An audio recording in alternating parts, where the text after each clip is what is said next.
above all powers, above all kings, above all nature and all created things, above all wisdom and all the ways of man. You were here before the world began.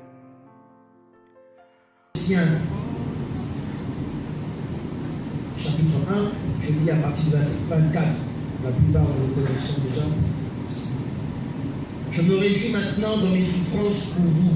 Et ceux qui manquent aux souffrances de Christ, je l'achève en ma chair pour son corps qui est l'Église. C'est d'elle que j'ai été fait ministre, selon la charge que Dieu m'a donnée auprès de vous, afin que j'annonce pleinement la parole de Dieu. Le mystère caché de tout temps et dans tous les âges m'est révélé maintenant à ses saints. Dieu a voulu faire connaître la glorieuse richesse de ce mystère parmi les païens. Savoir Christ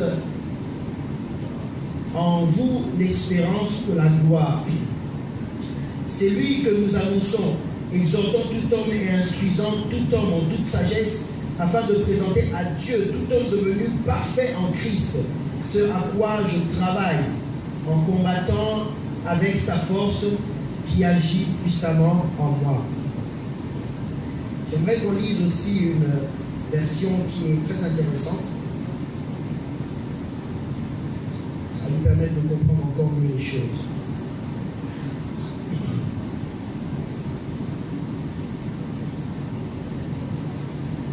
On va lire la version donc, de la nouvelle Bible Sogo. Cette version dit ceci: je me réjouis dans mes souffrances pour vous, et je supplée à ceux qui manquent aux détresses du Christ dans ma chair pour son corps qui est l'Église. C'est d'elle que moi, je suis devenu ministre selon l'intendance de Dieu qui m'a été accordée pour vous, afin d'accomplir la parole de Dieu.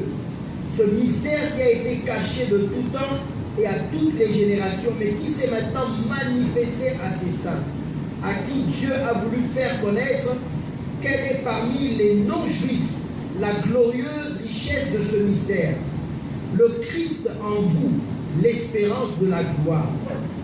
C'est lui que nous annonçons en avertissant tout être humain et en instruisant tout être humain en toute sagesse, afin de porter tout être humain à son accomplissement dans le Christ. C'est pour cela que je me donne de la peine en combattant par son action qui, avec puissance, est à l'œuvre en moi. J'aime bien cette version. Alléluia. Nous sommes en train de parler de la vision de l'Église.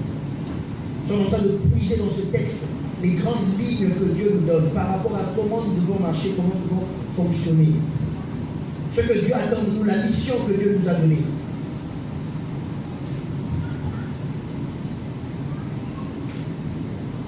Et aujourd'hui, nous allons parler de l'exhortation et l'instruction. L'exhortation et l'instruction. C'est important, très important. Nous ne connaissions pas Dieu autrefois.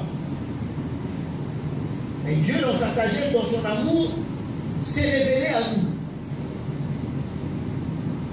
Il y a une personne qui chante et qui dit: Seigneur, moi je ne connaissais pas ces choses-là. Je ne connaissais pas ceux qui étaient à toi. Je ne connaissais pas ces choses. Mais tu m'as appelé à ces choses-là. Tu m'as révélé ces choses. Tu m'as fait goûter ces choses. Maintenant, ce que j'ai goûté, j'ai compris que c'est tellement bon. Je ne peux pas aller ailleurs que de rester auprès de toi et de te servir et de chercher à connaître encore plus. J'ai goûté. Maintenant, j'ai faim, j'ai soif. J'ai envie de connaître encore plus. De connaître encore plus. Tous les jours. Oui, parce que, comme je l'ai dit, nous ne connaissions pas ces choses. La Bible dit que nous étions étrangers à ces choses. Nous ne connaissions pas ces choses. Certes, l'homme a été créé pour être en communion, entrer en communion avec avec Dieu. Mais il ne suffit pas seulement d'être en communion avec Dieu.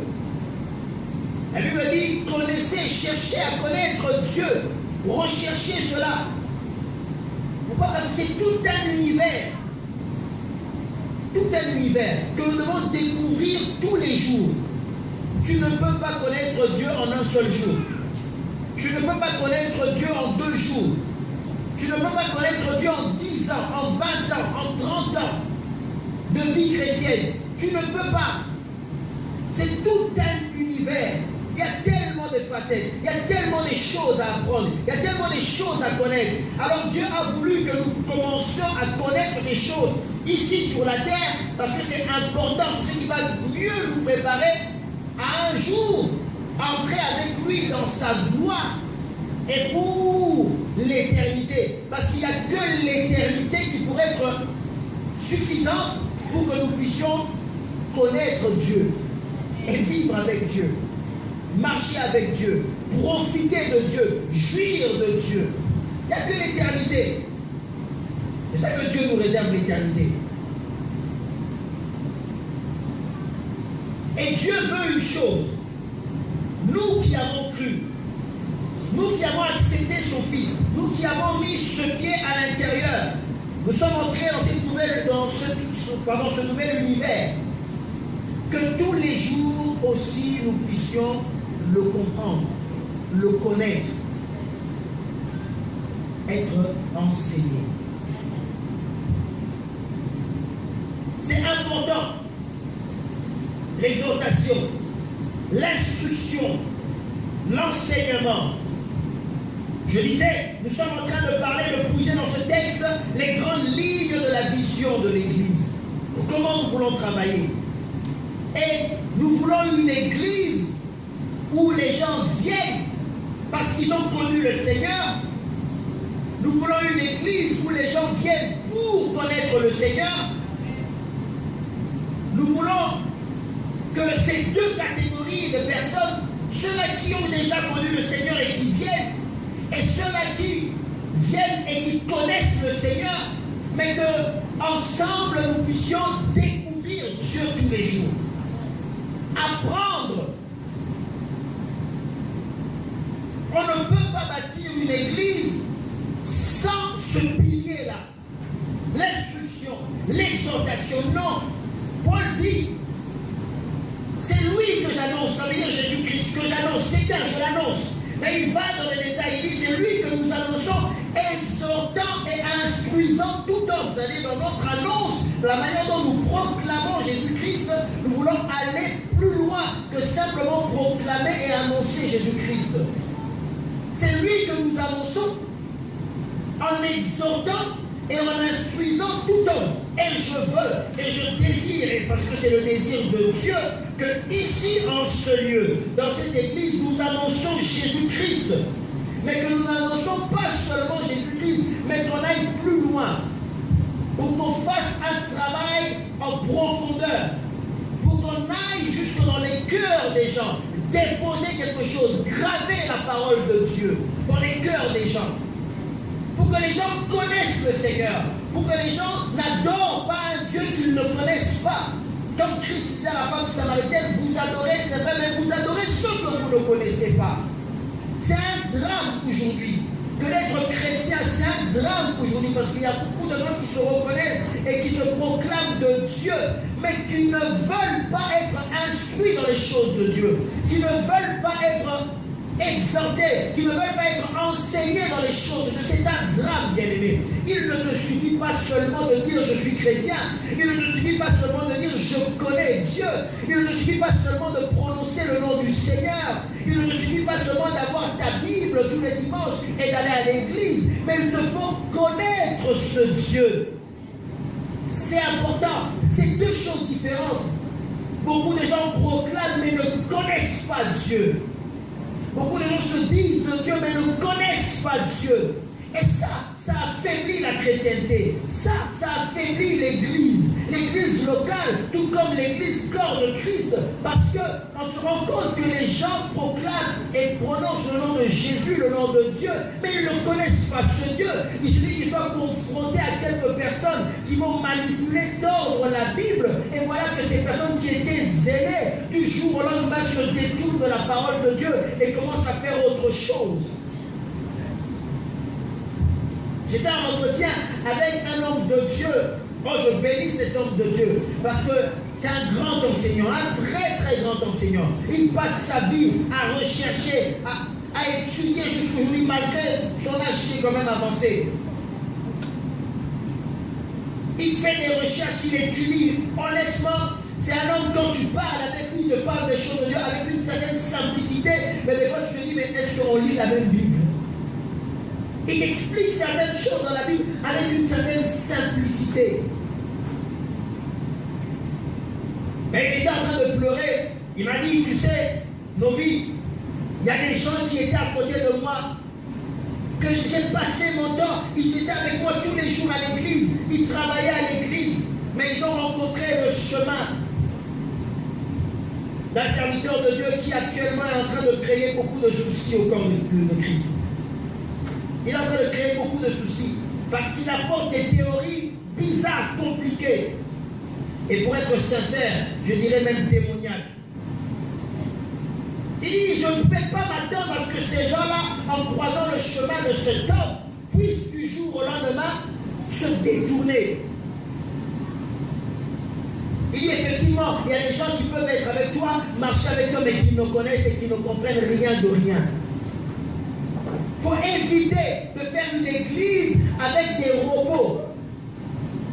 Des gens qui viennent, qui s'assoient, mais ce ne sont que des robots. C'est comme s'ils étaient programmés. Ils font les choses sans comprendre, parce que c'est comme ça. Et le jour où il y aura une autre personne qui viendra pour simplement changer le logiciel, la personne va commencer à agir différemment, parce que la personne n'a rien compris. La personne n'a pas été saisie par quelque chose. La personne n'a pas compris qui était en face. Et ça, c'est un drame. Ça, c'est un danger. C'est un grand danger. Nous ne voulons pas tomber dans ce piège. Nous ne voulons pas. Des gens qui servent Dieu, mais c'est vraiment comme des moutons, on les emmène comme ça. Ils ne comprennent pas le même où ils vont. Ils ne comprennent pas qui ils suivent. Ils ne comprennent pas qui ils sont. Ils ne comprennent même pas la parole de Dieu qu'ils ont, qu'on appelle la Bible. Ils ne la connaissent même pas. Ils lisent des versets. Peut-être qu'ils ont bloqué, ils ont mémorisé par cœur certains versets. Et c'est tout. Pour eux, ils sont chrétiens. Parce que les années passent et ils connaissent les versets. Les années passent, ils vont dans la même église et encore s'ils peuvent rester dans la même église. Des fois, en une année, les voilà, ils sont dans 4, 5, 6 églises. On ne sait pas exactement quelle est leur église. Ils font un mois, ils arrivent, ils disent ça c'est mon église, amen, alléluia, Dieu m'a conduit ici. 2 mois après, Dieu le conduit ailleurs. Ils vont ailleurs pour dire finalement Dieu m'a conduit ici. Après, non, ce n'est plus ici, Dieu m'a conduit ailleurs. Mais finalement, ton Dieu, il n'est pas stable. Ton Dieu, il n'est pas stable. Ton Dieu, il a un trouble de comportement.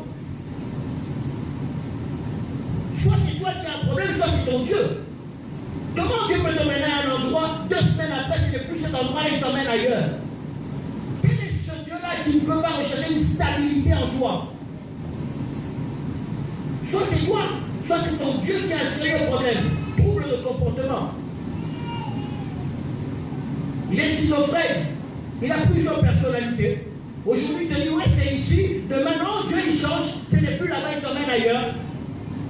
Oh, ce n'est pas de ta faute, toi Dieu le fait de te guider. Ce n'est pas de ta faute, c'est ton Dieu qui a un problème. Encore, que tu puisses trouver l'église où tu restes à un endroit.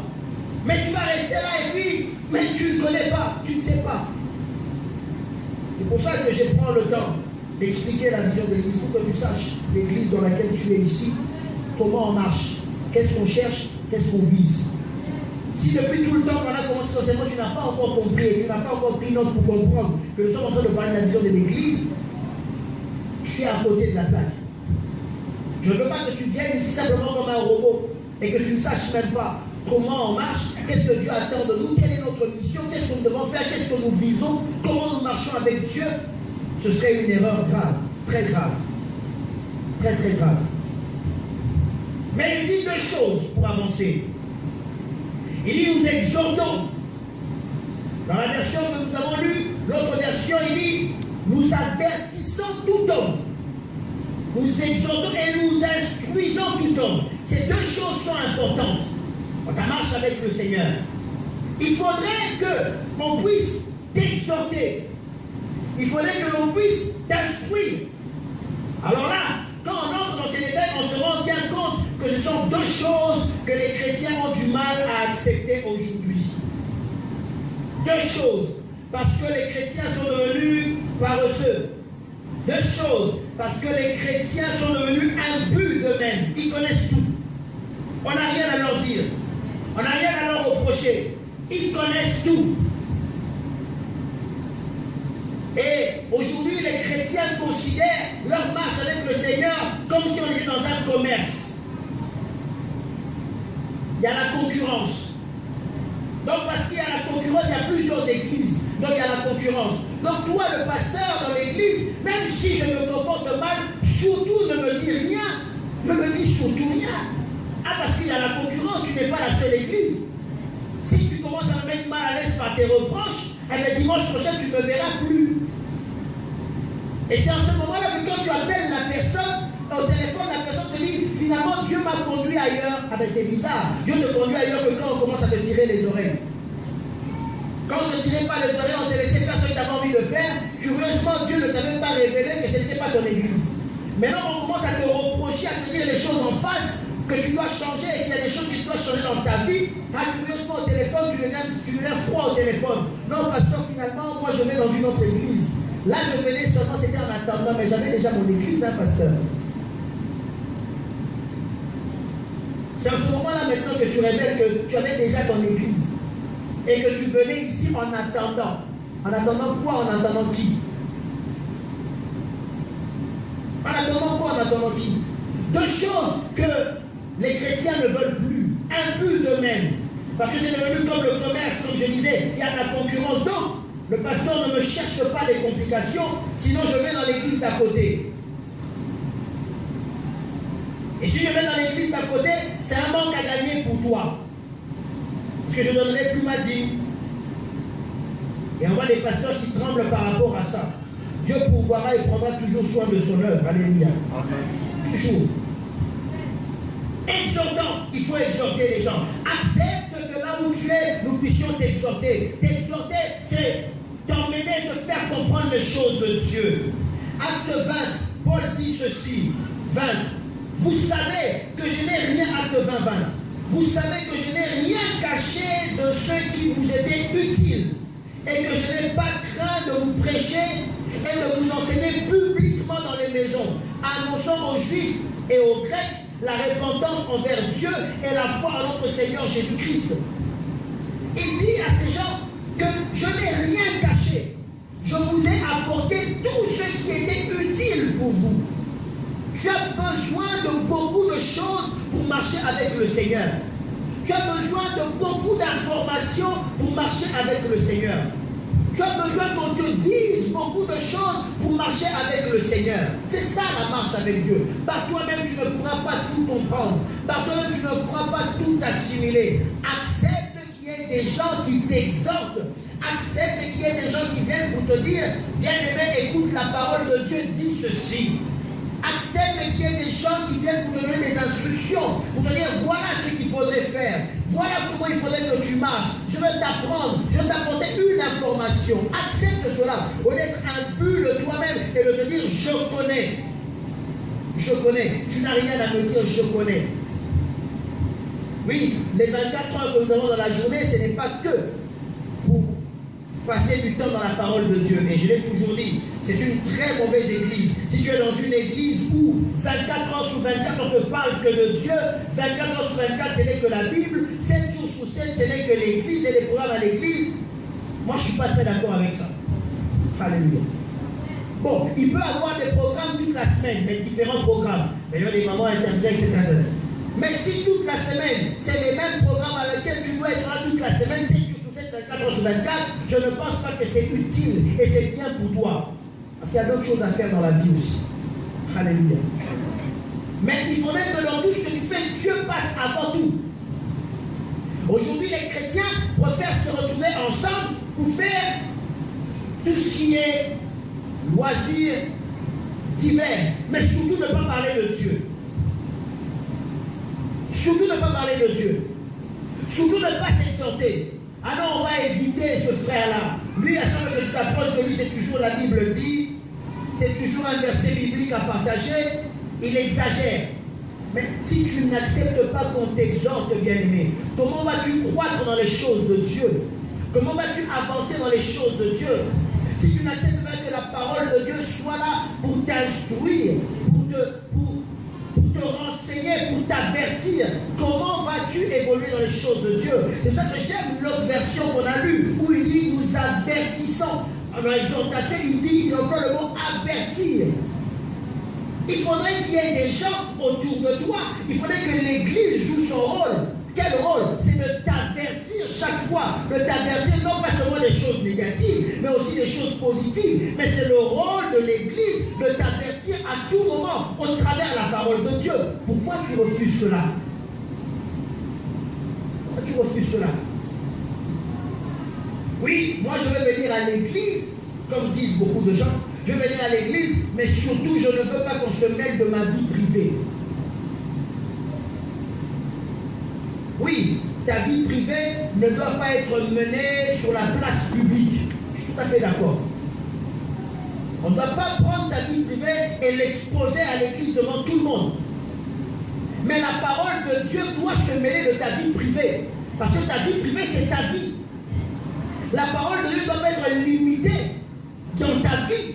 Dire que lui, venez avec l'évangile, prêchez-moi sur tel ou tel autre point de ma vie, mais tel ou tel autre point ne touchez pas. Ça, c'est ma vie privée. Mais là, tu n'as rien compris à la chose de Dieu. La parole de Dieu doit entrer dans ta vie, jusque dans ta vie privée, jusque dans ton intimité, parce que la parole de Dieu est là pour te transformer totalement. Mais si tu n'acceptes pas qu'elle touche ta vie privée, si tu n'acceptes pas qu'elle touche ton intimité, comment veux-tu que cette parole te transforme totalement? Dieu ne vient pas dans ta vie pour faire un travail partiel. Dieu vient dans ta vie pour faire un travail de profondeur et un travail total. Donc ne commence pas à limiter pour dire je n'irai plus dans cette église parce qu'on commence à toucher à ma vie privée. Qu'est-ce que tu appelles vie privée? Qu'est-ce que tu appelles vie privée? Parce que s'il n'y a rien de honteux dans ta vie privée, je ne vois pas pourquoi tu n'accepterais pas qu'on t'exhorte. Mais tu caches parce qu'il y a des choses que toi-même tu sais qui ne sont pas dignes. Et tu veux le couvrir dans le mot mon privé, vie privée.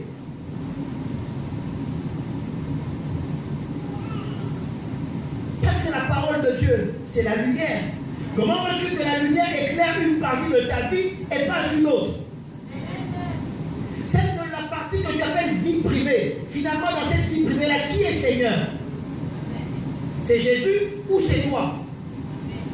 Parce que si même dans ta vie privée, c'est Jésus qui est Seigneur, tu permettras que sa parole, qui est la lumière, vienne jusque dans ta vie privée. Mais quand tu es dans le besoin, et que tu as besoin de la main de Dieu, là, il n'y a plus de vie privée. Mais quand il faut cacher et préserver ce que toi tu veux garder, ce que toi tu veux cacher, là tu veux le mettre sous le couvert de la vie privée. Ah oui, mais cette église-là, ils exagèrent. Ils commencent à se mêler de ma vie privée. Mais s'il y a des tâches et s'il y a des choses qui ne sont pas bonnes dans ta vie privée, nous le prêcherons haut et fort que dans ta vie privée, il y a des choses qui ne vont pas bien. Et d'ailleurs, souvent, c'est dans la vie privée qu'il y a beaucoup de choses qui ne vont pas bien. Parce que dans la vie publique, tout le monde est saint, tout le monde est beau, tout le monde est gentil. C'est dans notre vie privée que nous nous retrouvons nous-mêmes. Dans nos erreurs, dans nos fautes, dans nos faiblesses. C'est dans une soi-disant vie privée qu'il y a un problème. Et c'est dans cette vie privée-là que Dieu veut agir. Et dans cette vie privée-là que Dieu veut faire quelque chose. Femme, donne-moi à boire. Et pourquoi tu me demandes à boire? Ok. Jésus lui dit, va appeler ton mari. Ça, c'est pas la vie privée, ça. N'est-ce pas que c'est la vie privée? Hein? Pourquoi tu me demandes ça? Moi, le problème, si on te pose cette question-là, tu paniques parce que tu sais. Tu paniques parce que tu sais. Mais pourquoi tu me poses ce genre de questions? Mais c'est ma vie privée. Oui, parce que tu sais. Mais n'est-ce pas sa vie privée? Mais c'est là où il y avait un problème. Et Christ est allé toucher là où il y avait un problème. Parce que si tu vas chez le médecin, il fallait qu'il touche là où il y a le problème pour te guérir véritablement. Alléluia. Je me rappelle, comme on dit, c'est une manière de parler. Dans une autre vie, c'est une manière de parler. Il ne faut pas dire que le pasteur a dit qu'il croit à la réincarnation, il est déjà mort résumé. Non, c'est une expression. C'est comme on dit qu'autrefois, il y a très longtemps, nous étions sur le campus universitaire et on visait à être médecin. Alléluia. Et il y avait une chose bizarre, c'est que vous aviez beau être jeune, nous on n'est pas encore atteint cette étape-là, mais il y avait quelques, si on peut dire des aînés, ils étaient aussi jeunes que nous, mais simplement quand ils allaient faire des stages aux cliniques universitaires, et quand ils allaient dans tout ce qui était urologie, vous savez, l'urologie, c'est quand même les... Voilà. Il y a des enfants, mais pas révolutionnaires. Ok? C'est quand même intime. Ok? Mais quand ils arrivaient, eux, ils étaient que simples stagiaires, avec leur médecin qui leur accompagnait, leur formateur. Ils entraient dans une chambre, et c'était des anecdotes, c'est que des fois, il y avait des papas qui étaient plus âgés qu'eux. Mais ils pouvaient être même leur grand-père. Eux, ils étaient tout jeunes. Tout jeunes. Mais quand ils entraient, ces gens-là, ils n'avaient pas honte. Directement, ils enlevaient les draps des médecins. Et ils appelaient même docteur. Ils enlèvent le drap et puis, vous savez, les premières fois, c'était dû au courant parce que, avec notre éducation africaine et bantou, tu détournes le regard, tu dis, mais oula, qu'est-ce qu'il est en train de me montrer là? Ça peut être mon père. Qu'est-ce que je suis en train de voir là? Mais lui, il n'a pas honte. Toi, tu es en train de détourner le regard, tu dis, non, mais tiens, regarde, mon problème, c'est là. Vous voyez ce que je veux dire? Lui, il insiste, il dit, c'est là. Toi, tu es en train de détourner le regard. C'est à peine si tu regardes, lui, il veut te faire comprendre que son problème, c'est là. Il faut que tu regardes. Il faut que tu touches. Oui, il veut que tu touches et que tu regardes. Parce que déjà, psychologiquement, il se sent bien. Mais toi, tu dis, je ne peux pas tuer mon papa. Vous comprenez ce que je veux dire? C'est pour dire que quand il y a un problème, il n'y a pas d'intimité. Alléluia. Combien de fois tu es allé chez le médecin et le médecin te dit, monte sur la table. Et des fois, même pour certains, quand il te dit, déshabillez-vous, ça t'a jamais choqué? Est-ce que tu as crié au secours, la police, il veut me violer, il m'a demandé de me déshabiller? Tu sais que s'il te le demande, c'est pour ton bien, à moins que ce soit un médecin pervers. Ah, il y en a eu aussi des fois. À moins que ce soit un médecin pervers. Mais tu sais néanmoins que s'il te le demande, à son idée, c'est rien d'autre que de voir, d'ausculter et chercher où se trouve le problème. Simplement. Mais c'est ton intimité, n'est-ce pas? C'est ta vie privée, n'est-ce pas? Mais tu acceptes. Pourquoi? Parce que tu sais qu'à partir de cela, on va détecter mon problème et je serai guéri. Pourquoi tu n'acceptes pas la même chose avec les choses de Dieu? Pourquoi? Pourquoi tu n'acceptes pas la même chose avec les choses de Dieu? Parce que tu t'intéresses à ce que tu caches.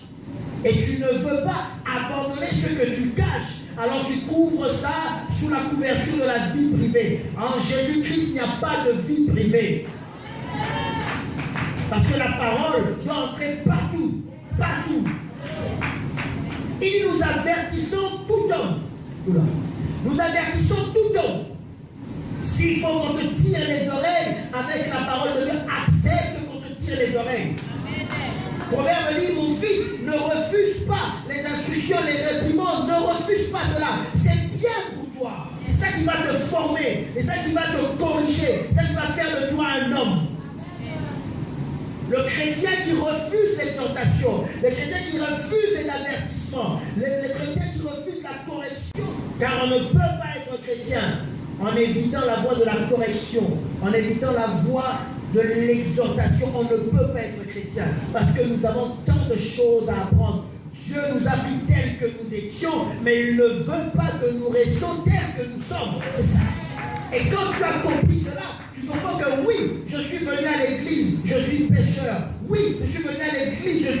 ivrogne, je suis drogué. Oui, je suis venu à l'église, je fais des choses qui ne sont pas bonnes, voleur, menteur. Je suis venu à l'église, je suis calomniateur. Dieu m'a accepté comme ça, mais il ne veut pas que je reste comme ça. C'est tout.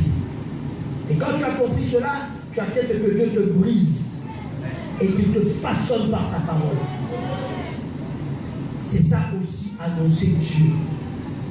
Oui, mais dans cette église, on va le pasteur, au lieu qu'il prêche, oui, il fait de toucher la vie privée des gens. Mais vous croyez que prêcher, c'est quoi? C'est aussi toucher la vie privée des gens.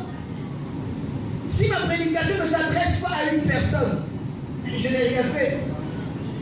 Ah oui, mais le pasteur, il lance des pics. Oui, je condamne les pasteurs qui se vengent quand ils sont devant ici.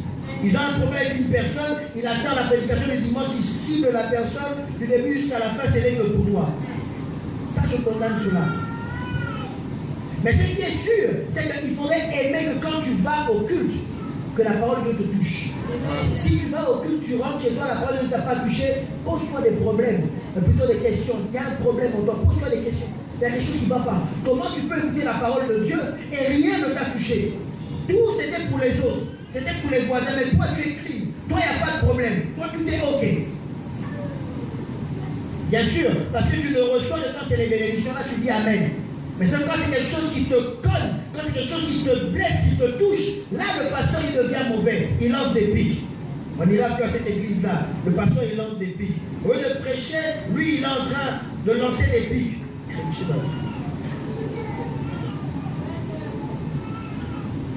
Mais si cette parole de Dieu là quelque part ne te touche pas, accepte qu'elle te touche. Comment vas-tu changer si elle ne te touche pas? C'est bizarre. Ah oui, le dimanche, moi je ne venais pas à l'église, le pasteur quand il a parlé, il a touché un point de ma vie. Mais sois content qu'il ait touché un point de ta vie. Pour que tu changes.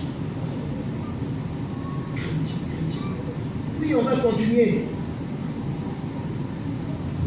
Parce que c'est la parole de Dieu. Et on a besoin de cela. Alléluia. On a besoin de cela. Tu as besoin de cela. Ensuite, il dit, non seulement nous allons faire cela, mais aussi, nous allons pas seulement avertir, exhorter les gens, mais nous allons instruire tout homme en toute sagesse. On t'avertit, on te tire les oreilles, mais c'est pour que derrière, il y ait une instruction. Alléluia. Ça qui va faire la différence entre le monde et les choses de Dieu. C'est que quand Dieu il te tire les oreilles, c'est pour te faire apprendre une leçon. Et il le fait avec amour. C'est ça qui a la différence entre le jugement de l'homme et le jugement de Dieu. Les hommes, des fois, on aime seulement venir pour punir, punir, punir et punir. Mais on ne veut pas que la personne change. Or, Dieu, même quand il te punit, le but, c'est que tu puisses comprendre et que tu puisses changer. Alléluia. Que tu puisses comprendre et que tu puisses changer. Alors des fois, on trouve bizarre. Moi, des fois, je suis étonné quand j'entends certaines personnes. Ah oui, mais telle personne a un mauvais caractère. Telle personne a commis une erreur. Ok, c'est bon. On va punir la personne. On va mettre la personne de côté. On va tirer les oreilles à la personne. 2-3 mois après, la personne change. Et on s'est dit, ah mais pasteur, comment cette personne elle revient travailler à l'église? On l'a pas puni. Mais on l'a puni, c'est pour qu'elle change. Toi, tu voulais qu'on la punisse pour quoi? Pour qu'elle demeure ou pour qu'elle change? Des fois, dans nos comportements, dans nos raisonnements, ça traduit notre méchanceté humaine. Notre méchanceté humaine.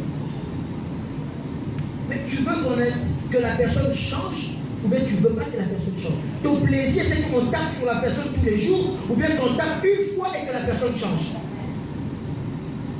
Des fois, on condamne les personnes. Parce que la personne a commis une erreur. On la condamne pour toute la vie. C'est fini. C'est comme si la personne ne pouvait plus changer. Elle doit rester comme ça. Elle est marquée au fer rouge. Ça, ce n'est pas la manière de faire de Dieu. Pas la manière de faire de Dieu. Dieu, il va te tirer les oreilles, mais derrière, il veut surtout que tu comprennes. Surtout que tu comprennes. Et après avoir compris, que tu changes. Et il est prêt à te reprendre pour travailler avec toi. Mais nous, on condamne. L'instruction est importante dans la marche avec le Seigneur. Parce que les choses de Dieu, tu ne vas pas les apprendre par perfusion. Connaître Dieu, tu n'iras pas dans un hôpital et puis on va te faire une perfusion et puis tu vas connaître Dieu. Ça ne se passe pas comme ça. Connaître Dieu, tu ne vas pas aller dans une école biblique et on va te faire réciter les versets bibliques. Ce n'est pas ça, connaître Dieu. Connaître Dieu, c'est être instruit. L'instruction, c'est une éducation. L'instruction, c'est un enseignement. Ça veut dire que jour après jour, on t'apprend les choses, on t'explique les choses, et tu les retiens, et tu les mets en application, et tu assimiles les choses, et ça te nourrit dans ta marche avec Dieu. Le chrétien ne peut pas passer à côté de l'instruction. Il faut que le chrétien soit instruit. Il faut que le chrétien apprenne des choses. C'est pour cela qu'une église qui n'a pas de moments d'enseignement, c'est une église qui ne peut pas avancer et qui forme mal ses chrétiens. Mais combien de chrétiens aujourd'hui veulent l'instruction et l'enseignement? Combien? Combien? Voyez seulement l'engouement qu'il y a des personnes. Quand c'est une prière de délivrance, tout le monde vient. Parce que tout le monde veut qu'on chasse les démons et qu'on coupe les liens de la famille.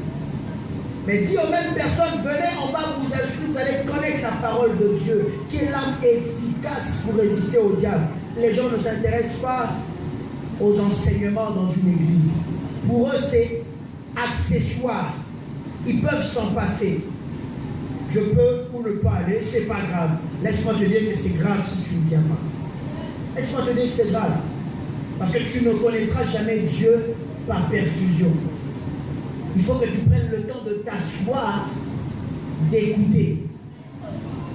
Dans Actes, je crois, le chapitre 2, quand l'Église a commencé, la Bible dit qu'il persévérait dans l'enseignement.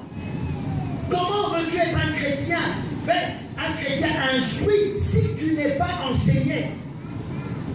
Si on ne te parle pas des choses de Dieu, si on ne t'apprend pas les choses de Dieu, si on ne t'explique pas les choses de Dieu, et laisse-moi te croire, et plutôt te dire, et permettez-moi, laisse-moi te dire que ce n'est pas aussi facile que tu le crois. Ce n'est pas aussi simple que tu le crois. Mais je ne le dis pas pour te faire peur, mais je veux te dire en même temps que tu as les capacités de comprendre la parole de Dieu. Ce n'est pas aussi facile que tu le crois, mais tu as la capacité d'apprendre parce que tu as le Saint-Esprit. La Bible dit, je pars, mais je vous laisse de lui, il prendra ce qui est de moi et il va vous l'enseigner. La capacité, tu l'as, mais crois-moi que la parole de Dieu n'est pas aussi simple que tu le crois. Ne crois pas que toi-même, dans ta chambre, tu pourras lire et comprendre. Fais attention, tu risques de nous créer une secte. Parce qu'il suffit de mal comprendre un mot dans la Bible, de mal interpréter une histoire, un mot, une expression dans la Bible pour que tu te retrouves à nous faire une secte terrible et tu vas détruire, tuer les gens. Fais très attention. Si tu ne prends pas le temps de t'asseoir pour qu'on t'explique les choses de Dieu, si tu ne prends pas le temps de t'asseoir, bien aimé, jusqu'aujourd'hui, on apprend des choses. On apprend des choses. Je l'ai dit la fois dernière, moi-même j'ai encore repris le chemin de l'université biblique. Et je vous assure que malgré les années où je prêche l'évangile de Dieu, des fois on t'explique certaines choses, tu dis non, c'est pas possible. Après toutes ces années, j'ai même prêché sur ces versets bibliques, mais je n'ai jamais compris exactement qu'est-ce qui se passait derrière. Des fois toi-même tu es étonné, tu dis c'est pas possible. Des fois tu dis mais Seigneur, qu'est-ce que j'ai raconté depuis des années? J'ai dit des bêtises aux gens. La parole de Dieu, elle est tellement profonde. Tellement profonde. Vous savez, il y a l'histoire de la piscine de Bethesda. Beaucoup de gens ont déjà lu cette histoire dans la Bible. Combien de prédicateurs, je ne suis pas là pour les juger, qui prêchent sur cette histoire, mais qui disent en réalité des bêtises par rapport au phénomène qui se passait à cette piscine. Parce qu'ils n'ont pas été enseignés, parce qu'ils n'ont pas été instruits par rapport à cela. Ils disent des bêtises, sans le savoir. Sans le savoir. Je vous ai donné l'autre fois l'exemple de l'histoire où on vous dit, par exemple, quand on dit on te donne une gifle dans l'autre joue. Beaucoup de gens, des prédicateurs, des chrétiens croient comprendre ce verset, mais ils sont à côté de la plaque. Complètement à côté de la plaque. Combien de personnes utilisent mal le verset où on dit si une personne te fait du mal et que toi tu lui fais du bien, c'est de la braise ardente que tu mets sur ta tête. Combien ce verset est mal expliqué, mal utilisé, de manière tordue, même par les chrétiens qui ont lu la Bible depuis des années et des années, ils n'ont jamais rien compris à cette histoire. Parce qu'ils ne sont pas instruits. Et je peux mettre ma main à couper que si j'interroge les gens ici, beaucoup, si pas tous, t'apprends à côté par rapport à cette histoire.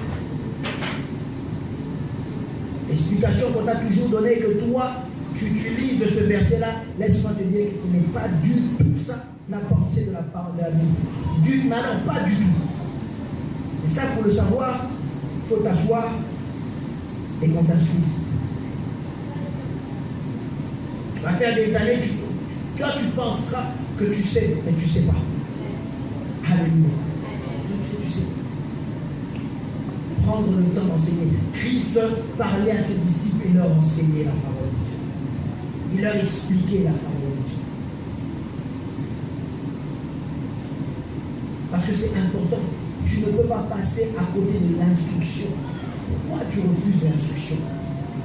Pourquoi tu refuses l'enseignement? Pourquoi tu refuses l'éducation? Nous venons tous de divers horizons. Et comme je disais, Dieu nous a pris. Mais une fois arrivés dans la maison du Seigneur, nous avons maintenant le même Père. Et nous devons suivre, il doit nous rééduquer, nous donner son éducation à lui. Et nous devons commencer à penser, à voir comme lui. Et pour y arriver, il faudrait qu'il nous instruise, comme tu vas instruire ton enfant. Afin qu'il comprenne la manière dont toi tu veux l'éduquer, la manière dont toi tu veux l'emmener et lui faire comprendre les choses. La parole de Dieu, ce n'est pas l'héritage de ton grand-père. La parole de Dieu, ce n'est pas l'héritage de ton père. La parole de Dieu, elle est pleine de révélations. Et si tu n'es pas instruit, tu passeras à côté de la parole de Dieu. Or, si tu passes à côté de la révélation de Dieu, cette parole n'est que vide pour toi. La lettre tue, mais c'est l'esprit qui vivifie. La lettre tue, c'est l'esprit qui vivifie. Si tu n'as que ces mots, si tu n'as que ces livres, sans pour autant aller jusque dans la révélation qu'il y a derrière chaque écrit, bien aimé, tu ne fais rien en lisant ta Bible, tu ne gagnes rien, parce que tu n'arrives pas à tirer la substance nutritive qu'il y a dans la parole de Dieu. C'est comme une personne qui mange, mais qui n'est pas capable de digérer. Tu as beau manger, mais si ton corps, ton estomac n'est pas capable de digérer, tu ne fais rien. Ton corps ne pourra pas profiter de tout ce qu'il y a comme vitamines, protéines, lipides dans la nourriture. C'est pareil. Alors on voit des chrétiens qui ont 15 ans, 20 ans, 30 ans, 50 ans de vie chrétienne, mais qui ne connaissent rien à la parole de Dieu. En des versets bibliques, ils en connaissent. Ils peuvent te les répéter, te les réciter du matin au soir. Mais ils ne connaissent rien à la parole de Dieu. En vérité, quand tu parles avec eux, il ne se passe rien. Il n'y a rien. C'est vide. Or, ceux qui ne sont pas dans la vérité, eux, ils prennent le temps d'étudier la parole de Dieu. Or, ceux qui ne sont pas dans la vérité, eux, ils prennent le temps de maîtriser leur théorie. Et quand tu te retrouves face à ces personnes-là, tu es incapable de dire quoi que ce soit. Même une petite discussion te demande d'expliquer un verset, tu es incapable. Là, il faut croire seulement c'est la parole de Dieu. Toi, tu ne crois pas, toi, tu iras en enfer. Donc, explique à la personne, toi qui connais le Seigneur. Explique à la personne. Parle-lui. Insulte-le. Les disciples ont failli passer à côté de quelque chose de très important. Parce que le temps qu'ils étaient avec le Seigneur, ils ont reçu l'instruction, mais il y avait certaines choses qui leur échappaient encore. Au point qu'ils n'étaient pas capables de maîtriser, de comprendre que ce Christ-là allait réellement ressusciter et revenir à la vie. Ils ont failli passer à côté de cela. Ils ont failli passer à côté de cela. Quand on est venu leur dire qu'il est ressuscité, ils ont douté, ils ont couru au tombeau. Parce que pour eux, c'était une réalité qui leur échappait encore. Ils avaient du mal à maîtriser cela. Vous allez passer à côté. Beaucoup viennent à l'église, mais refusent l'instruction. Or, Paul dit, nous devons non seulement annoncer, mais instruire tout homme en toute sagesse. Tout homme en toute sagesse. Le temps va nous manquer peut-être de continuer, mais tout homme en toute sagesse. L'instruction, la connaissance de Dieu. Connaissez et cherchez à connaître Dieu. Connaissez et cherchez à connaître Dieu. Développez cette envie-là de connaître Dieu. Qui est le Dieu que tu sers? Est-ce que tu le connais? Est-ce que tu es instruit dans la parole de Dieu? Est-ce que tu as été enseigné? Est-ce que tu es enseigné? Est-ce que tu connais? Qui est ce Dieu-là que tu es en train de servir? Est-ce que tu comprends qui est ce Dieu-là avec qui tu as une relation? Ou bien tu te lèves simplement le matin et tu vas à l'église comme tout le monde? Tu penses que la connaissance de Dieu c'est réservé à ceux qui ont des responsabilités à l'église? La connaissance de Dieu c'est pour tout le monde. C'est pour tout le monde. La Bible dit qu'autrefois il a donné les tables, mais maintenant il ne veut plus qu'ils soient sur des tables, mais il veut qu'ils soient gravés dans les cœurs. C'est ça connaître Dieu, gravé dans les cœurs. Afin que quand tu lèves les mains et que tu bénis Dieu, tu sais qui tu es en train de bénir. Et quand tu parles de ton Seigneur, tu sais de qui tu es en train de parler. Quand tu dis je suis chrétien, tu comprends ce que c'est qu'être chrétien. Tu comprends la parole de Dieu. Parce que tu es nourri par cette parole. Tu es instruit par cette parole. Tu comprends la parole de Dieu. Et au fur et à mesure que tu avances, Dieu se révèle à toi au travers de sa parole. Tu ne te limites plus seulement à ce qu'on appelle le logos, ça veut dire simplement la parole, mais tu entres dans le rhéma de la parole de Dieu, c'est-à-dire la révélation qu'il y a dans la parole de Dieu. Tu ne vis plus seulement de ce qui est superficiel, mais tu entres dans le cœur de la parole de Dieu. C'est là où toi tu vas te nourrir. Dieu ne veut pas que tu restes dans une connaissance superficielle. Dieu veut que tu entres dans une connaissance profonde. C'est qu'autrefois, on pouvait se limiter simplement dans les parvis. On n'avait même pas le droit d'aller dans le lieu saint. Il y avait une certaine catégorie de gens qui pouvaient y aller. Et dans le lieu très saint, il n'y avait qu'une seule personne qui pouvait y aller. Pour tous ceux qui s'arrêtaient au parvis, c'était un mystère.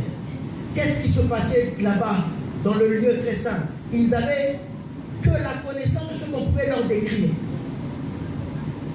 Et les filles qui entraient dans le lieu saint venaient leur dire, vous savez, dans le lieu saint, il y a ci, il y a ça, il y a ça. Quand tu entres à tel endroit, c'est comme ça. À gauche, il y a ceci. À gauche, il y a cela. Ce n'était que ça.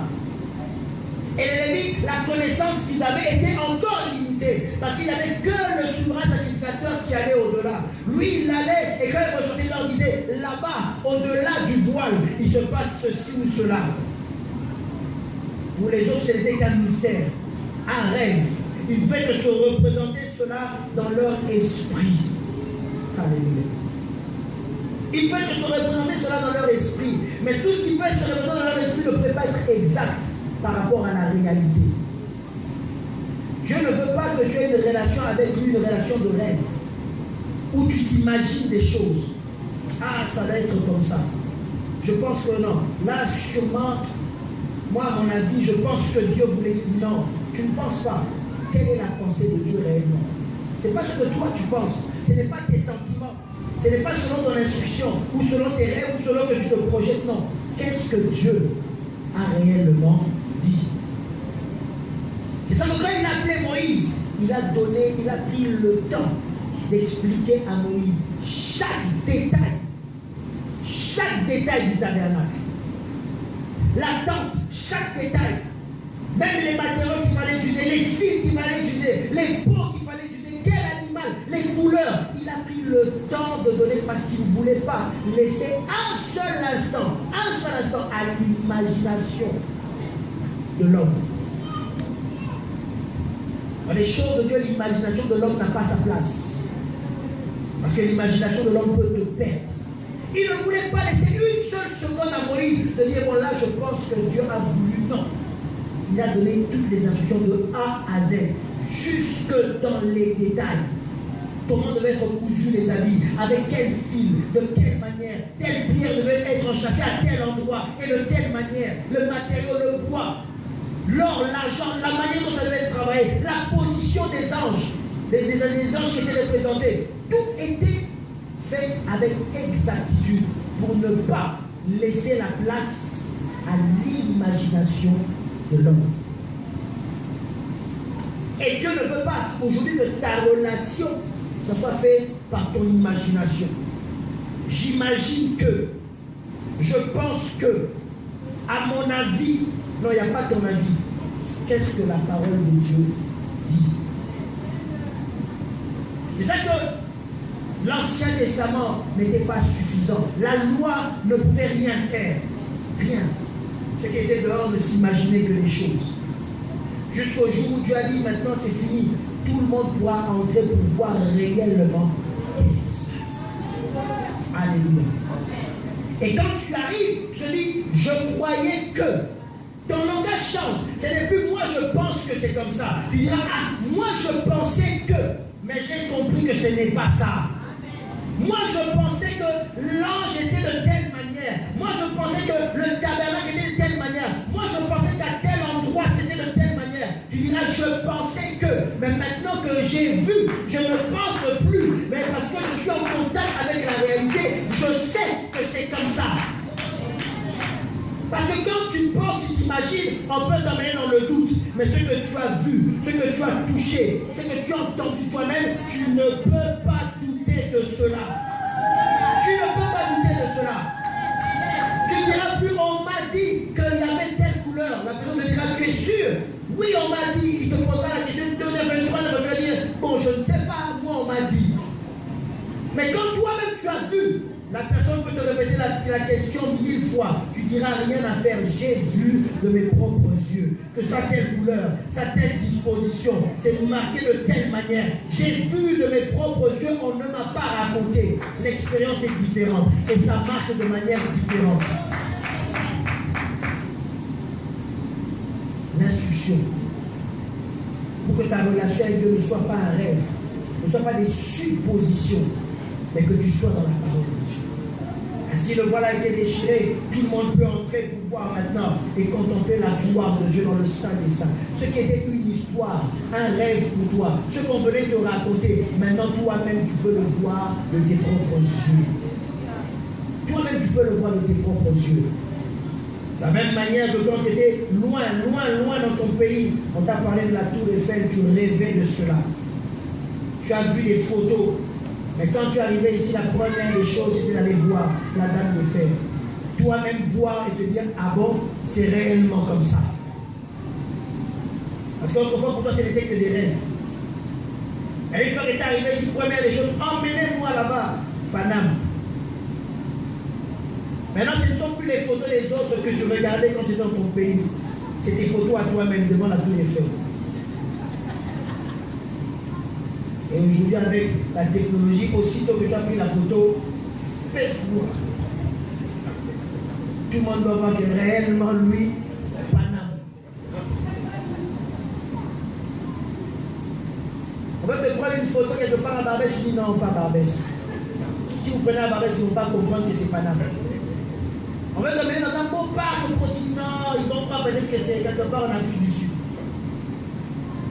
Parce que là-bas, au pays, les gens ils parlent trop. Mais on connaît un bon endroit, c'est un beau parc. Non.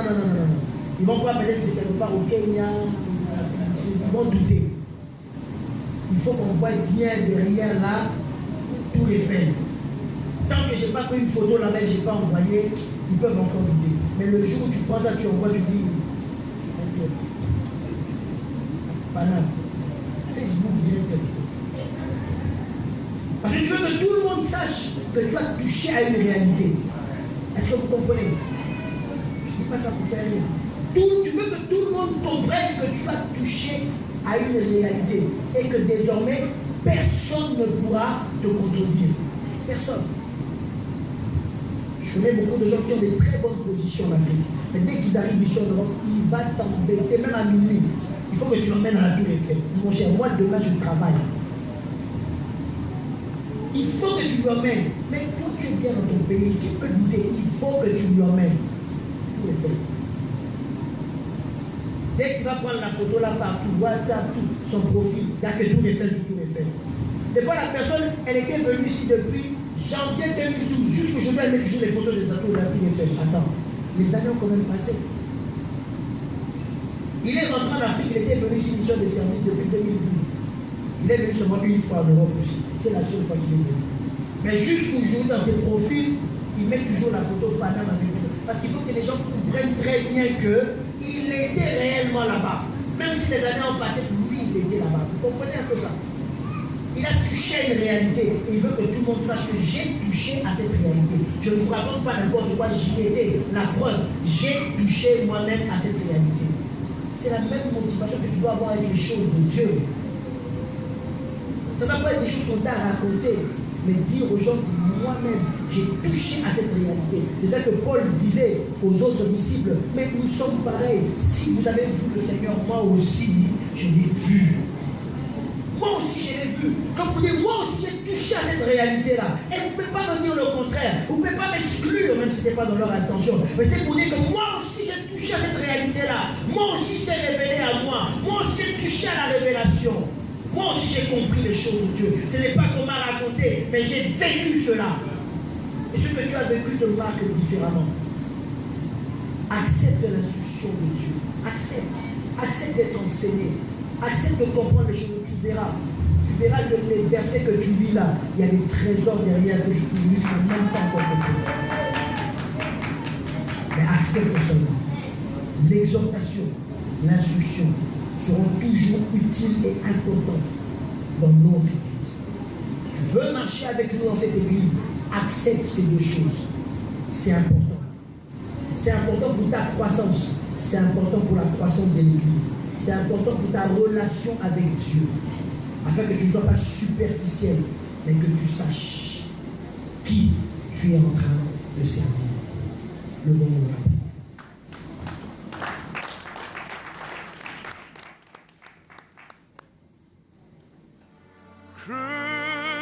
Crucified, led beyond a storm, you live to die, rejected and alone, like a rose, trampled on the ground.